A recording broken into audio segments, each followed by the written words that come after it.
Après avoir vécu toute une vie, après avoir évolué, l'être humain s'éteint. C'est le cycle de la vie. Pour beaucoup, la mort est une finalité, pour d'autres, il est le début de quelque chose. La mort est en général inquiétante, mais je connais un moyen qui va changer ta vision sur cela. Un espoir pourtant peu connu. Bienvenue dans cet épisode Dieu, l'homme, la mort et après.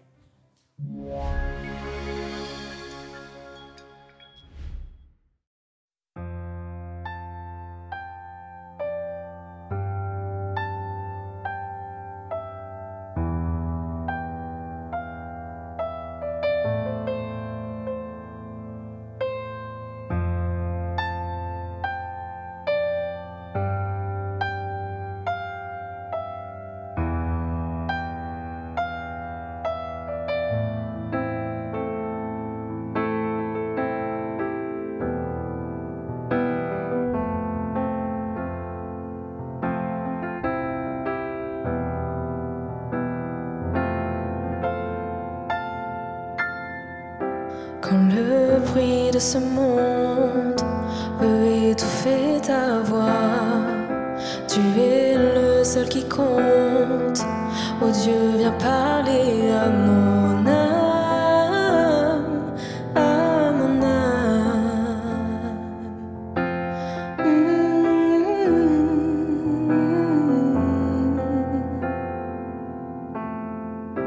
Je ralentis le pas pour mieux t'apercevoir. Je dépose devant toi tous mes rêves et tous mes espoirs, mes espoirs.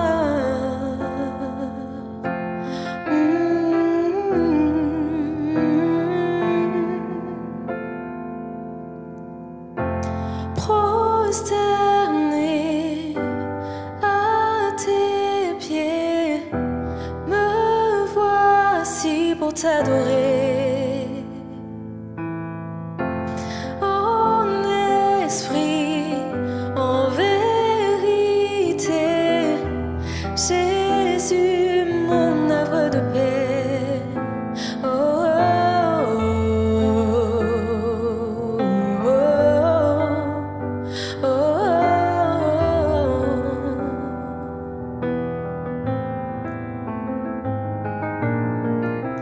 Tu m'as mis à part, à l'abri dans tes bras. Ta grâce est mon rempart. Rien ne vaut un jour près de toi, près de toi.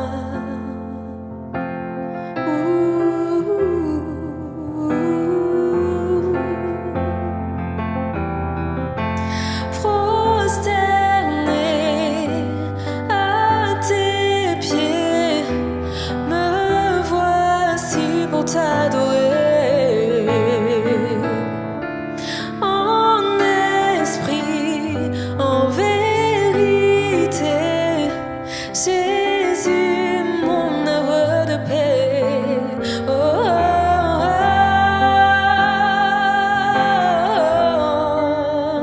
oh, oh, oh, oh,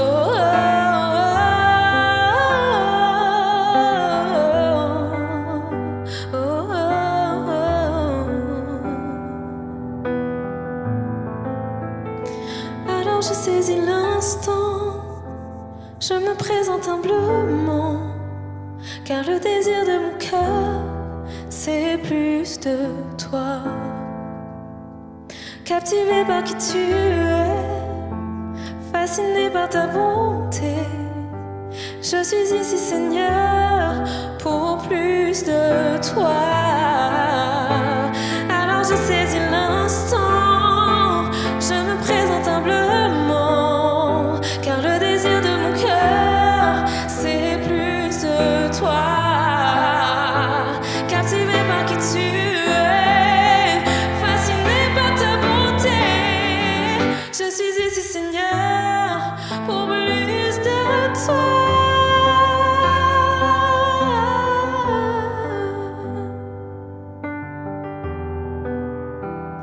Pour plus de toi. Prosterné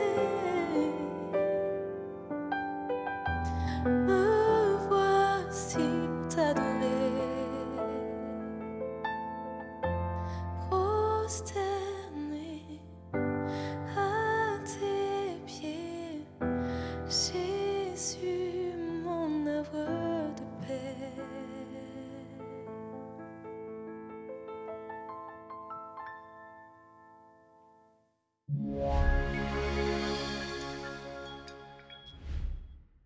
Il y a quelques années de cela, j'ai eu l'occasion de visiter une personne dont l'épouse avait fait un malaise. Au départ, on ne savait pas ce qui avait provoqué ce problème. Mais un peu plus tard, on lui a découvert un cancer. Cela a été un bouleversement total pour toute la famille. Cette femme était une battante et elle voulait vivre. Elle a fait tout ce qu'elle pouvait pour lutter contre la maladie, en adaptant son alimentation, en changeant son rythme de vie. De chimiothérapie en opération, elle a lutté courageusement durant plusieurs années contre ce cancer. Étant croyante, elle a même prié avec ses amis. Mais son état a fini par se détériorer et elle est décédée, laissant derrière elle plusieurs enfants. Cette histoire ressemble malheureusement à celle de nombreuses personnes qui, chaque jour, sont confrontées à la maladie. L'homme naît, grandit, vieillit, puis meurt. Et après, la vie se résume-t-elle à un simple passage de la naissance à la mort? Pourquoi a-t-on tant de mal à accepter l'idée de la mort alors que depuis la nuit des temps, l'histoire nous montre que la mort est l'inévitable destinée de tout ce qui vit. L'homme cherche par tous les moyens à prolonger sa vie, comme un ultime effort, un ultime combat pour repousser l'inéluctable. Le désir de vivre est tel chez les humains que l'on pourrait penser que la vie éternelle est inscrite dans notre ADN. Et la mort est souvent vécue comme une anomalie de l'existence. D'où nous vient cette idée?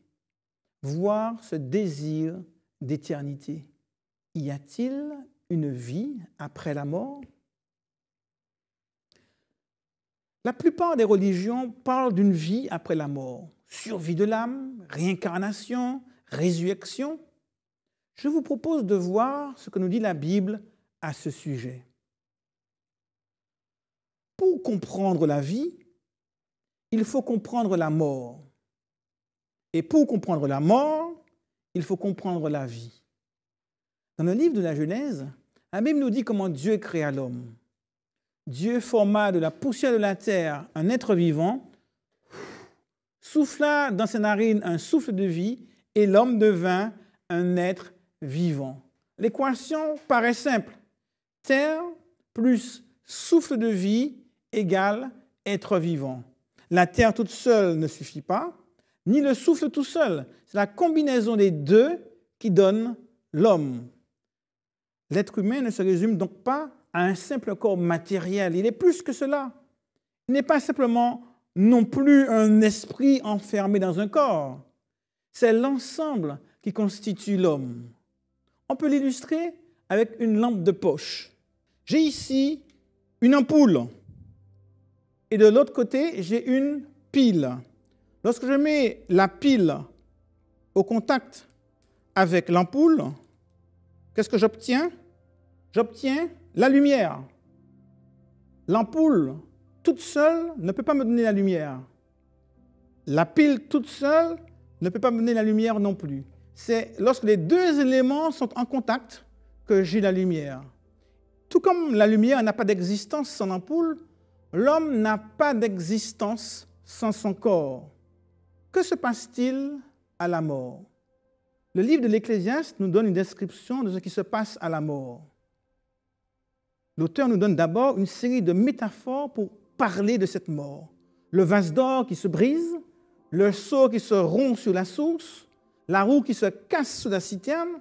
Puis il explique, à la mort, la poussière retourne à la terre comme il y était, et l'esprit retourne à Dieu qui l'a donné. Nous avons là une description exactement inverse de celle de la Genèse. Le corps redevient poussière, tandis que le souffle vital retourne à Dieu. C'est un petit peu comme si on prenait cette lampe de poche, on remettait l'ampoule dans sa boîte et la batterie, on la mettait à côté. Et la lumière, qu'advient-il de la lumière? La lumière va-t-elle en quelque part dans une autre salle, dans une autre pièce? Évidemment que non. Elle cesse d'exister tout simplement. De même, lorsque la poussière retourne à la terre et le souffle de vie à Dieu, l'homme cesse d'exister. C'est ce que dit l'Ecclésiaste. Les vivants, en effet, savent qu'ils mourront, mais les morts ne savent rien. Il n'y aura pour eux plus de salaire, puisque leur mémoire est oubliée, et leur amour, leur haine, leur envie ont déjà péri. Ils n'auront plus jamais aucune part à tout ce qui se fait sous le soleil. Car il n'y a ni œuvre, ni pensée, ni science, ni sagesse dans le séjour des morts où tu vas. C'est ce que dit la Bible. S'il n'y a ni corps, ni émotion, ni pensée, ni action, que reste-t-il? Rien. C'est là une description claire de l'inexistence. Cela peut faire peur, mais nous avons tous déjà été inexistants. Nous avons tous été inexistants avant de naître. Était-ce terrible, difficile, douloureux? Non, puisqu'on n'existait pas. La mort est décrite dans ce texte comme un retour à cette inexistence. Mais le message biblique ne s'arrête pas là. La Bible nous parle aussi de résurrection. Jésus explique dans l'évangile de Jean, « Ceux qui auront fait le bien ressusciteront pour la vie, mais ceux qui auront fait le mal ressusciteront pour le jugement. » La mort n'est donc pas la fin de toute chose. Après la mort, il y a la résurrection des morts. Cela peut paraître complètement incroyable, parler de résurrection, mais c'est parfaitement cohérent.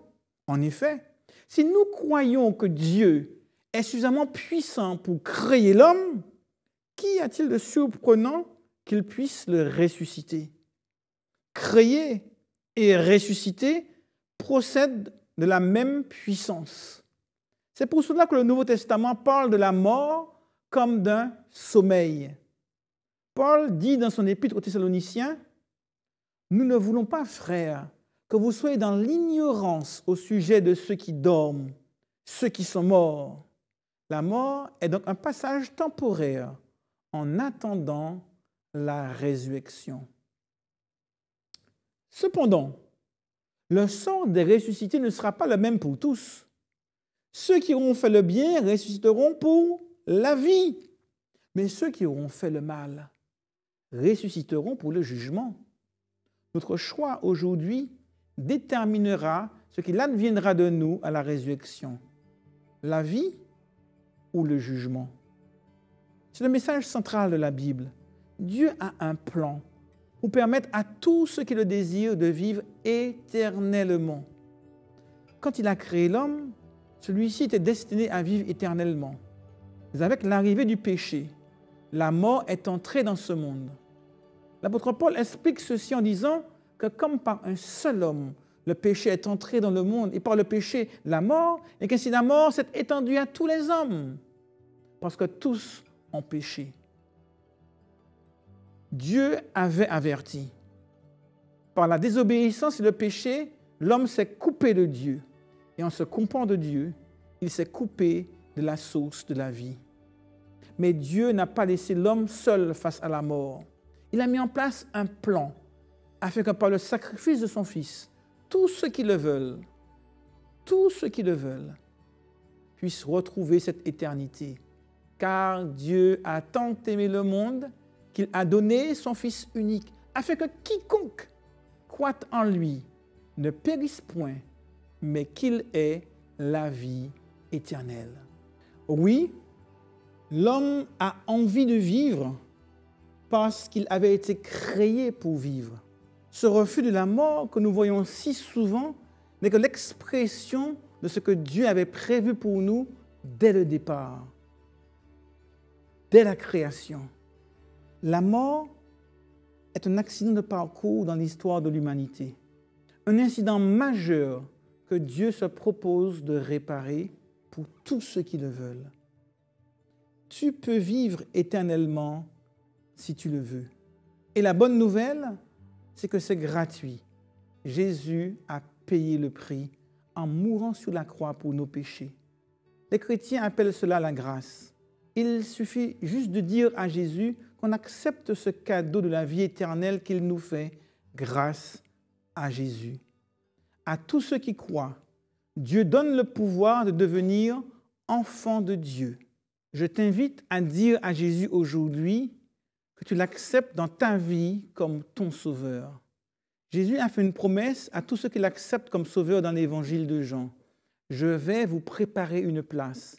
Et lorsque je m'en serai allé et que je vous aurai préparé une place, je reviendrai. Je vous prendrai avec moi afin que là où je suis, vous y soyez aussi.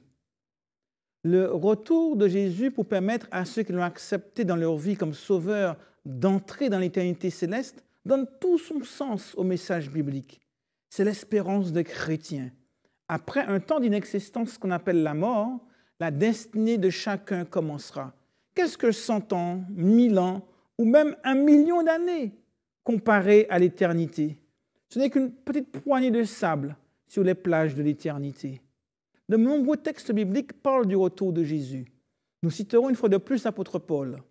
Car le Seigneur lui-même, à un signal donné et au son de la trompette de Dieu, descendra du ciel et les morts en Christ ressusciteront premièrement. Ensuite, nous, les vivants, nous serons tous ensemble enlevés sous les nuées à la rencontre du Seigneur dans les airs. Et ainsi, nous serons toujours avec le Seigneur. Ce retour ne sera pas dans la discrétion.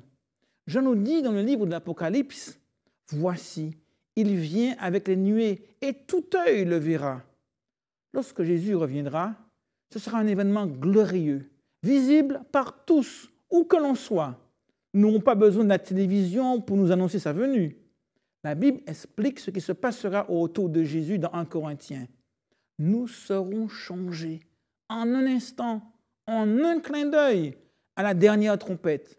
La trompette sonnera et les morts ressusciteront incorruptibles. Et nous serons changés, car il faut que ce corps corruptible revête l'incorruptibilité, que ce corps mortel revête l'immortalité.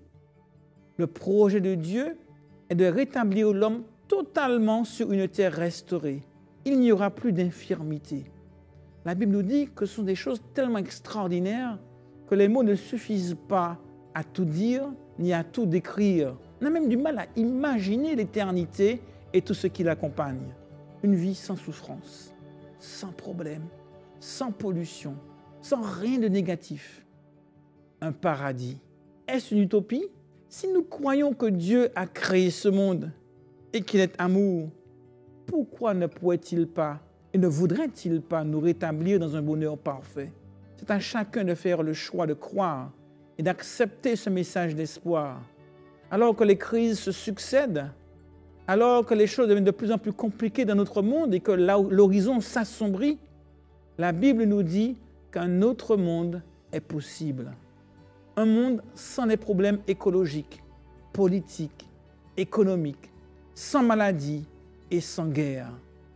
Les hommes et la science n'ont pas de réponse pérenne à tous les problèmes auxquels nous sommes confrontés. Mais la Bible affirme que Dieu a une solution définitive pour l'humanité. Si notre vie sur terre est remplie de difficultés et de souffrances, cette vie aura valu la peine d'être vécue si nous acceptons Jésus dans nos vies pour entrer dans l'éternité. Ce choix est personnel. Personne ne peut le faire à notre place. Si tel est ton désir, je t'invite à prier avec moi pour dire à Jésus que tu l'acceptes dans ta vie. Prions ensemble. Seigneur Dieu, merci d'avoir envoyé ton Fils Jésus et pour son sacrifice qui nous donne la vie. Je t'accepte aujourd'hui dans ma vie comme mon Sauveur et je désire vivre avec toi pour l'éternité. Remplis-moi de ta présence et guide-moi par ton esprit. Fais de moi ton enfant et que chaque jour je puisse faire ta volonté. Au nom de Jésus. Amen.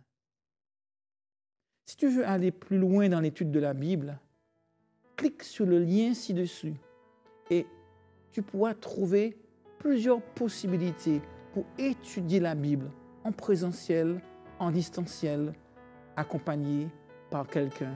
Il se fera un plaisir de te décrire toutes ces belles promesses que Dieu a prévues pour toi.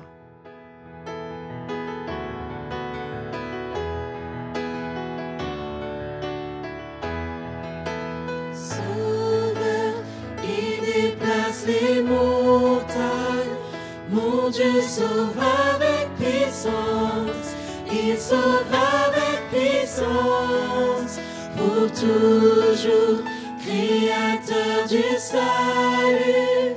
Jésus a vaincu la mort, il a vaincu la mort.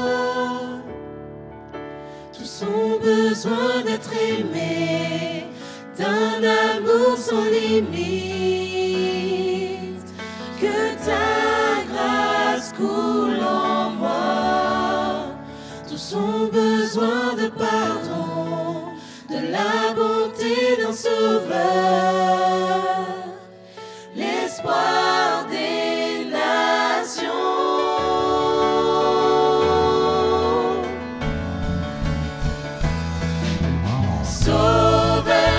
Il déplace les montagnes, mon Dieu sauve avec puissance, il sauve avec puissance, pour toujours, créateur du salut. Jésus a vaincu la mort, il a vaincu la mort. Prends-moi tel que je suis, mes peurs et mes échecs, viens remplir ma vie. Je donne ma vie pour te suivre, prends tout ce que je crois et je me soumets.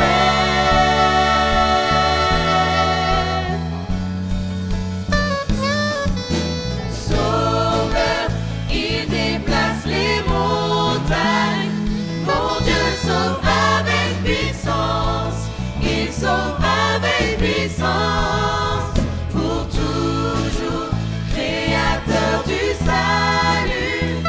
Jésus a vaincu la mort, il a vaincu la mort. Resplendis pour que le monde voie, nous chantons pour la gloire du roi ressuscité.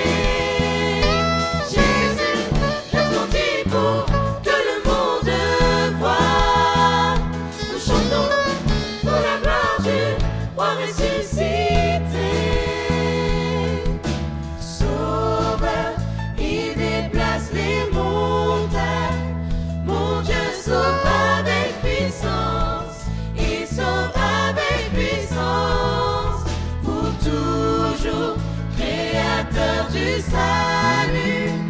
Jésus a vaincu la mort, il a vaincu la mort.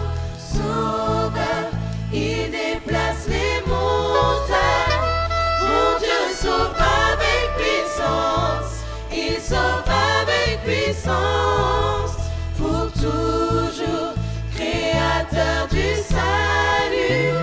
Jésus a vaincu la mort, il a vaincu la mort.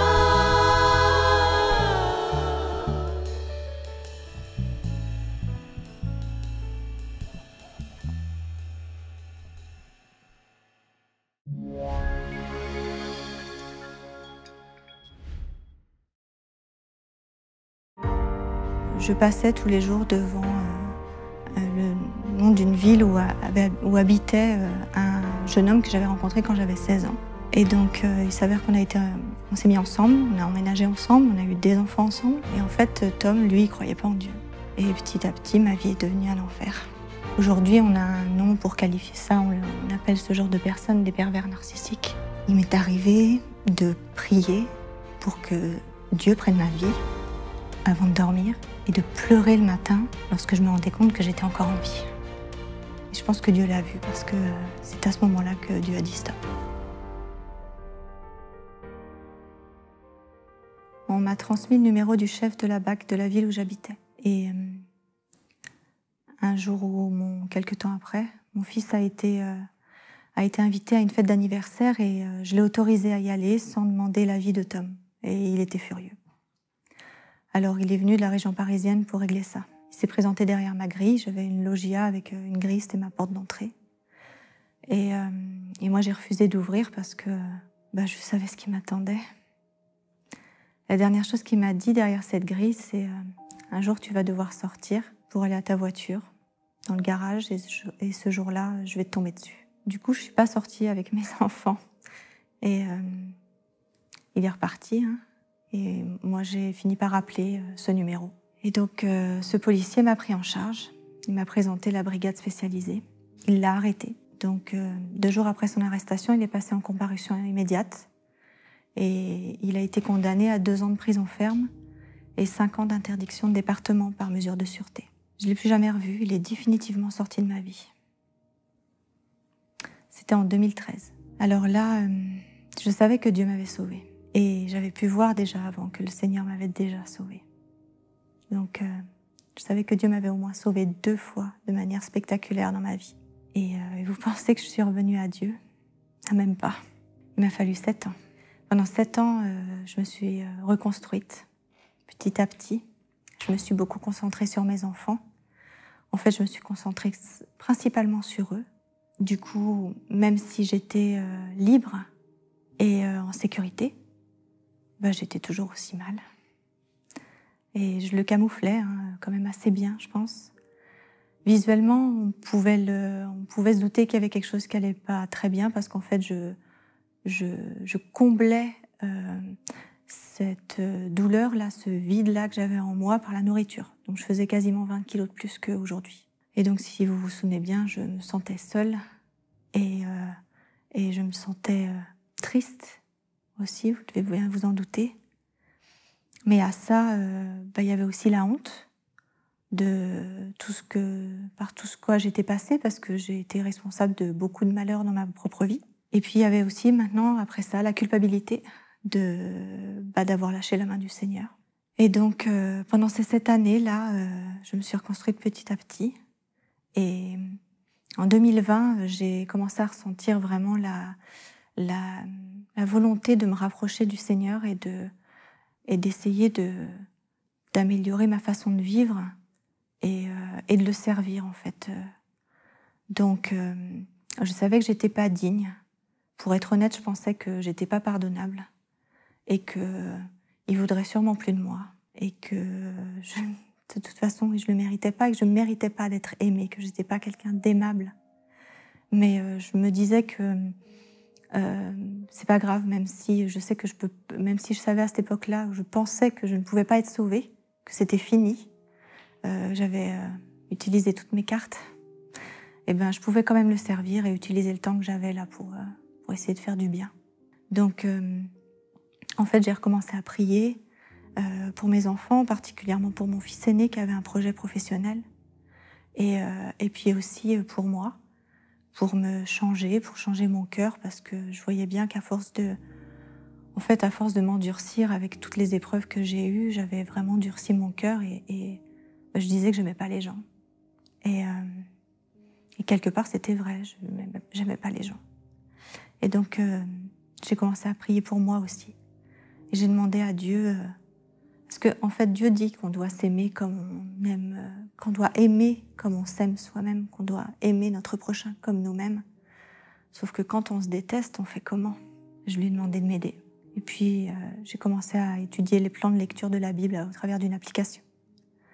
Et j'ai recommencé à aller à l'église, une église protestante à côté de chez moi. Et puis, au printemps 2021, j'ai rencontré un homme qui m'a parlé du sabbat et de l'église adventiste du 7e jour. Et je n'avais pas conscience du sabbat. Pour moi, le sabbat, c'était que pour les juifs. Et puis, je connaissais encore moins l'église adventiste du 7e jour. J'ai même cru que c'était une secte. Et je me suis même renseignée auprès de l'observatoire, de l'organisme du gouvernement pour l'observatoire des sectes. Je leur ai envoyé un mail. Et donc ils m'ont rassurée en me disant, j'ai toujours ce mail, en me disant que l'Église adventiste n'était pas catégorisée comme secte. Et donc cet homme-là m'a invitée à venir à l'église un samedi. Et j'y suis allée. Et puis ce qui a été dit, en fait, ce jour-là, ça m'a touchée. Et donc je suis revenue une deuxième fois, et puis je suis retournée. Et c'était en mai 2021. Et donc pendant tout le mois de mai, j'allais à l'église le samedi et à l'église le dimanche. Et puis, à cette époque-là, c'était dingue. En fait, je me réveillais quasiment toutes les nuits, entre 3 et 5 heures du matin, avec l'envie de prier, de lire la parole, de louer le Seigneur. Et c'était fou. Et je me suis acheté une Bible. J'ai commencé à étudier la parole de Dieu. Et puis, début juin, c'était évident qu'en fait, il fallait que je me positionne et que c'était clair qu'il fallait que je respecte le sabbat. Et que je retourne à l'église tous les samedis, et que, en fait, la doctrine qui est enseignée était là, pour moi, la vérité. Donc, du coup, j'ai arrêté d'aller à l'église le dimanche, et je suis repassée par les eaux du baptême le 19 juin 2021. C'est un baptême, en fait, symbolique pour réaffirmer mon engagement avec le Seigneur. Et là, en fait, c'est que le début, parce qu'on peut se dire que c'est l'aboutissement de quelque chose, mais en fait, pas du tout. C'est le début du cheminement avec le Seigneur. Et je sais par où je suis passée. Et je remercie Dieu parce qu'aujourd'hui, je ne suis plus là où j'étais. Je ne suis pas encore là où je dois être. Mais déjà, je vois les changements dans ma vie et dans mon cœur. Et je peux vous dire en fait ce que le Seigneur a changé en moi et pour moi. Alors aujourd'hui, j'ai plus peur. J'ai passé de nombreuses années à vivre dans la peur et je n'ai plus peur. J'avais peur de tout. J'avais peur des chiens. Je me suis surprise cet été à me retrouver avec 2 pitbulls sans problème. J'avais peur de traverser, de conduire sur les ponts élevés. Et aujourd'hui, j'ai plus peur. Alors j'ai encore un défi personnel à relever, c'est de traverser, de conduire sur le viaduc de Millau. Ça, lorsque je l'aurai passé, je pourrais dire gloire à Dieu. Définitivement, j'ai plus peur des ponts. Et au-delà de ça, en fait, j'ai plus ce sentiment d'être seule. J'ai plus cette douleur-là. J'ai plus l'impression que je ne suis pas aimable. Je n'ai plus l'impression que je ne peux plus être sauvée. En fait, le Seigneur a agi puissamment dans ma vie et avec patience. Parce qu'il m'a sauvé la vie plusieurs fois, mais à aucun moment il m'a forcé à revenir vers lui. Il m'a laissé l'opportunité de faire ce choix. Il m'a attirée à lui et il a usé de patience envers moi. Et lorsque j'ai commencé à le rechercher, il s'est rapproché de moi. Et il m'a offert son pardon et la joie. Alors, j'ai 2 choses en fait à vous dire. J'ai deux messages. Le premier, c'est pour les chrétiens, ceux qui croient déjà en Dieu et en Jésus, qui l'ont accepté dans leur cœur. Ne lâchez pas la main du Seigneur, parce que votre condition sera certainement pire que la première. Et si vous l'avez déjà fait, revenez à lui, parce que lui, il vous attend. Et il vous attend les bras grands ouverts et pleins d'amour. Et il y a véritablement des bénédictions à retourner dans les bras du Seigneur. Et la deuxième chose que j'ai à dire, c'est pour ceux qui ne croient pas encore en Dieu et qui s'interrogent. Et si vous lui demandiez à Dieu de vous montrer qu'il existe, si vous lui posiez simplement la question dans une prière, seul, dans votre chambre, et que vous attendiez juste de voir ce qui se passe, qu'est-ce que vous risquez ?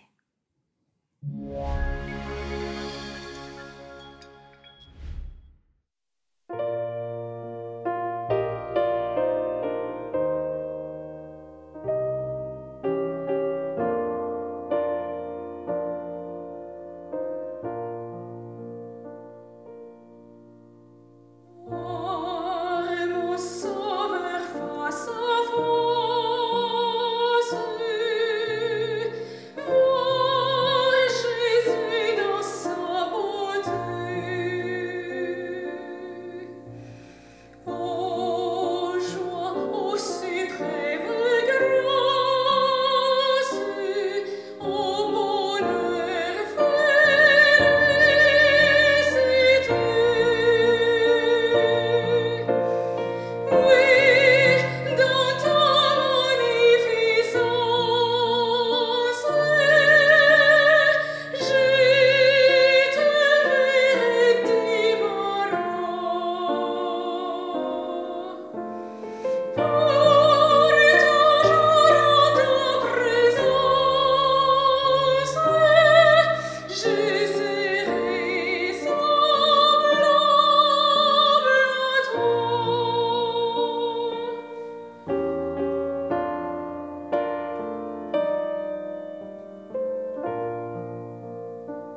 Cet épisode fut intense, il sonne la fin de cette série. J'espère qu'elle t'aura apporté les réponses à la grande question « Et si Dieu existait ?» N'oublie pas qu'il existe un Dieu qui t'entend et qui sera près de toi si tu souhaites l'accepter dans ta vie. Si tu as d'autres questions, tu peux t'inscrire sur l'étude biblique « Et si Dieu existait ?» qui se trouve sur le site monespérance.fr. D'autres outils se trouvent sur ce site qui te permettront d'en savoir plus sur le sujet et de pouvoir continuer le dialogue. Nous souhaitons t'accompagner dans le cheminement que tu prendras. Nous aimerions prendre un petit moment pour vous remercier, vous, nos téléspectateurs, pour votre écoute et votre engagement vers la série. Votre soutien et vos commentaires sont ceux qui ont rendu cette série possible et nous sommes reconnaissants pour chacun d'entre vous. Nous remercions également chacun des intervenants de ces lives, notamment le pasteur Jean-Jacques Chaffograc ainsi que les équipes techniques. Merci de nous avoir accompagnés cette semaine et nous avons déjà hâte de vous revoir une prochaine fois. Bonne soirée à tous.